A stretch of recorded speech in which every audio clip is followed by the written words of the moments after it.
नमस्कार दोस्तों, आप सबको मेरी तरफ से ढेर सारी शुभकामनाएं। दिवाली की बहुत बहुत हार्दिक बधाई। हर साल हम सब दिवाली मनाते हैं, घर सजाते हैं, दीप जलाते हैं, मिठाइयां बांटते हैं। लेकिन कई बार हम सोचते हैं कि आखिर पूजा कैसे करें कि माँ लक्ष्मी सच में प्रसन्न हो जाए और घर में हमेशा सुख शांति बनी रहे।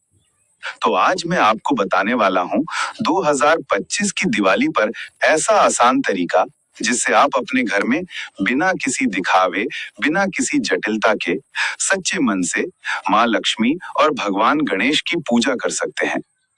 इस साल दिवाली रविवार 26 अक्टूबर 2025 को पड़ रही है। पूजा का सबसे शुभ समय रहेगा शाम 5:42 से लेकर 7:28 तक। यही वो समय है जब माता लक्ष्मी की पूजा करने से धन, सौभाग्य और समृद्धि का आशीर्वाद मिलता है। तो कोशिश करें कि इसी समय में पूजा पूरी हो जाए। अब पूजा से पहले घर की सफाई जरूर कर लें। कहा गया है, जहां सफाई होती है वहीं लक्ष्मी का वास होता है।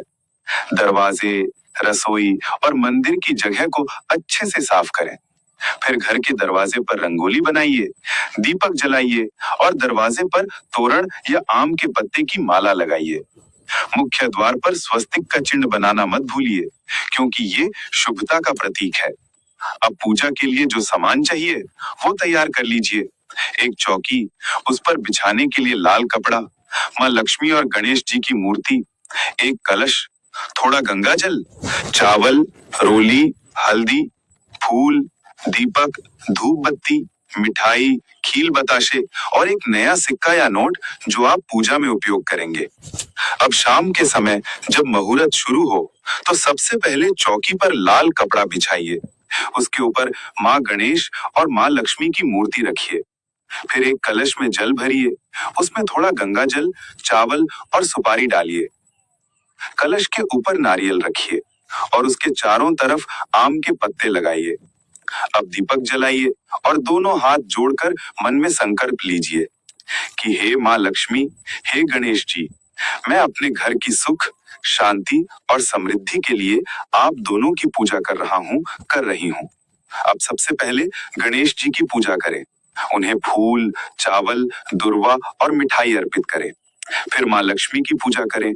माँ को फूल, चावल, हल्दी, सिंदूर और सिक्के चढ़ाएं।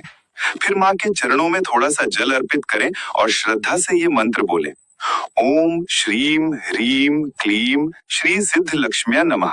अब दोनों मूर्तियों के सामने 11 दीपक जलाइए। अगर संभव हो तो एक दीपक पूरी रात जलता रहने दें। ये दीपक घर में धन और स्थिरता का प्रतीक माना जाता है। अब पूजा के बाद लक्ष्मी माँ के चरणों में जो नया सिक्का या नोट रखा गया है उसे अपने पर्स या तिजोरी में रख लीजिए। ये पूरे साल बरकत बनाए रखेगा। दिवाली की रात कोशिश करें कि घर के हर कोने में एक एक छोटा दीपक जलता रहे। इससे नकारात्मक ऊर्जा दूर होती है और घर में सकारात्मकता बढ़ती है। अगर आप चाहें तो पूजा के बाद ओम महालक्ष्मी नमः इस मंत्र का 108 बार जाप करें। ये बहुत प्रभावशाली माना गया है। और अगर आपके घर में कोई पुराना ताला पड़ा है तो आज के दिन उसे खोल दीजिए या नया लगाइए। ये भी शुभ माना जाता है। माँ लक्ष्मी को लाल कमल या गुलाब का फूल बहुत प्रिय है, तो पूजा के समय अगर ये फूल मिल जाए तो उन्हें जरूर अर्पित करें। इससे धन वृद्धि और सुख समृद्धि दोनों बढ़ती हैं। अब अगर आपके मन में कोई खास इच्छा है, कोई मनोकामना जो आप पूरे दिल से चाहते हैं, तो पूजा के बाद एक छोटा दीपक हाथ में लेकर माँ लक्ष्मी के सामने अपनी मन की बात बोलें। फिर उस दीपक को घर के उत्तर दिशा में रख दें। ये उपाय बहुत चमत्कारी माना गया है। बस ध्यान रहे कि मन सच्चा और नियत साफ होनी चाहिए। पूजा के अंत में माँ लक्ष्मी और गणेश जी की आरती करें। ओम जय लक्ष्मी माता। और फिर सब परिवार वाले मिलकर मिठाइयां बांटें, दीप जलाएं और खुशियां मनाएं। दीपक की रोशनी पूरे घर में फैले और उस रोशनी के साथ आपके जीवन से हर अंधकार, हर चिंता, हर दुख दूर हो जाए। दोस्तों, दिवाली सिर्फ दीप जलाने का त्योहार नहीं है, बल्कि ये अपने मन का अंधेरा मिटाने का भी दिन है। अगर हम अपने मन में सच्चाई, प्रेम और दया का दीप जलाते हैं, तो माँ लक्ष्मी खुद चलकर हमारे घर आती हैं। धन वही टिकता है जहां आदर, प्रेम और संतोष होता है। तो इस दिवाली कोशिश कीजिए कि केवल अपने घर को ही नहीं, अपने दिल को भी सजाएं। किसी जरूरतमंद की मदद करें, किसी का दिल जीतें, किसी को मुस्कुराने की वजह दें। यही असली लक्ष्मी का रूप है।